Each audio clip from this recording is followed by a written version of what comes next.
ideal customer if you want to talk to in the space that you are in?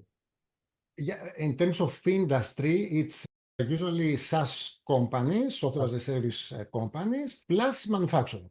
Although they seem irrelevant, they are not, because they both usually have standardized products, which, as I said, is important for my model. So usually this is what I do. In terms of sizes, I go to mid-sized companies. What I have found out that's interesting is if you go to very big companies, usually they do have a data science department, so they do things themselves. It's very difficult to do something there. Sometimes you can, but it's more difficult. If you go to extremely small companies, it's the other way around. They don't have the budget, but also they don't have the mindset. They really don't understand what you are talking about.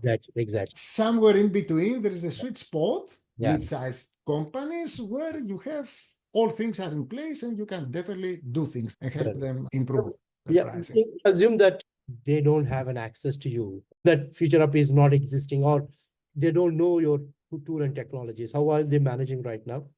And how are they going to use your tool? My question is rather before and after, how this is going to change their pricing behavior, so on and so forth. The answer is completely, because in most cases, pricing goes unattended. It's not the AI part that is missing, it's the whole pricing part that is missing. Actually, there are some surveys that have been done. The consensus seems to be that 1 out of 4 companies really do something about their pricing. It's not just setting a value. Pricing is a whole process. And most companies don't do anything about it.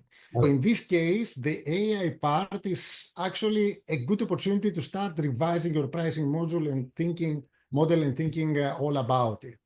In other cases, companies do have a specific pricing model, not an AI model, the pricing scheme, the monetization scheme. Perhaps it is well thought, but it's not optimized. In this case, we won't be changing the monetization model itself, but we will be changing the price levels. This is what we will be optimizing.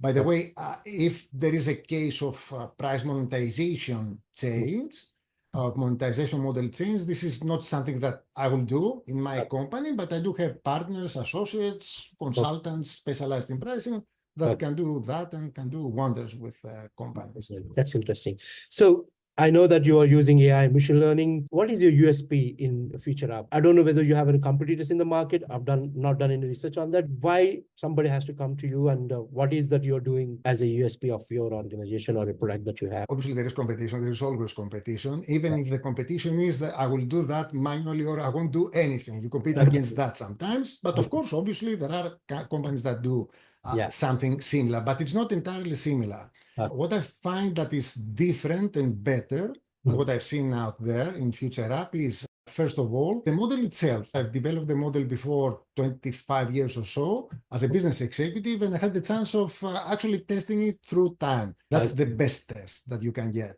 That's a big differentiator. Practically, you can't do that, because how can you test something in 25 years in just 1 year? Exactly. So that's one thing. The second thing is most predictive models out there, price optimization models included, they don't do a lot about the market aspect or the macro aspect. They don't take into consideration inflation, exchange rates, market indicators that change, the size of the market, and all sorts of things. But these are extremely important, especially if you think about the past couple of years with inflation getting destabilized, with supply chain disruptions that we have from global conflicts, all these things. It's important for a model to take all these things into consideration and give different pricing estimates. And a third thing is that although there are some competitors, sometimes there are even consulting firms that are giving some bespoke projects or things like that. Usually it takes a lot of time to get something of value, for the software to be deployed and to get something of value. So my strategy is different there. I don't do 1,000 things. I do a couple of specific use cases. For the use cases that I do, first of all, it's quite accurate, it's great, all these things, but also it's very speedy as a project. Practically, it's not a project, because within a few weeks, sometimes even less, you can get results, and results that you can understand immediately. You don't need training in the system. The training is 5 minutes. Something like that. So there is practically no learning curve. It's immediate, which is something that you don't see out there. Usually it's a lengthy, complex process. It takes months, and eventually after some months, you might get the results, but then you might want to change the model.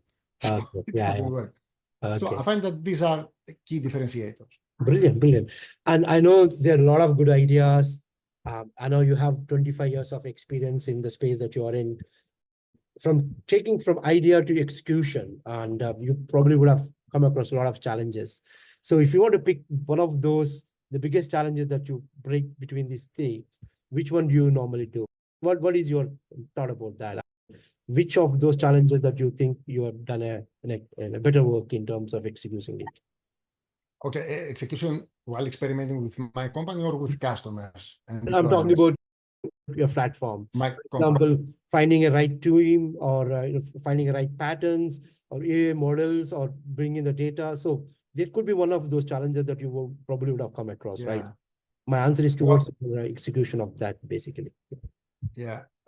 Obviously, in the beginning, before 20-something years, the key challenge was to identify the right model. Yeah, yeah. But now, after many years where I have practiced and used and tested the model, that's always a challenge, but it's not the biggest one. Okay. Now, the biggest one, especially with FutureUP, when I started it last year, it's a 1-year-old company. Yeah, The model is 25 years old. yeah, I know. And the model can do, let's say, 1,000 things, but as a startup with a company, you can't do 1,000 things. You need to identify a couple because you cannot afford. You need to be agile, flexible, and all these things. Sure. So how do you identify the best possible use cases from the 1,000 or whatever number of different use cases? Yeah. That's a major challenge. And this took a lot of time for me to understand and experiment a lot with the market, with actual sales cases that I did. I call them test sales because I was testing the waters, not with the model, but my business model, my approach, and my direction in the market, which use cases were the most important. So I think that was the most important challenge for me. I don't think this is a surprise. It's the most important challenge for most startup companies, by the way. And now that I have discovered that, I have discovered a couple of options which seem great, and there's a great appeal and a good response from the customers. Then the next challenge, which is the one that I'm coming out of it right now, is to develop something which is sellable. So in the beginning, I tested the waters with a prototype that I was using internally, but I didn't sell anything to the customer. I was selling custom consulting services, something like that. But now I'm moving into having an MVP. This is what I invested in the beginning of this year, to have an MVP. I started testing the waters because, again, you need to test. Again, you need to experiment. And now I'm coming out of this process because now I'm enriching the product with additional customer suggestions, all these things. And now I'm more aggressively, let's say, moving into the market to promote the product, which is at the MVP stage right now.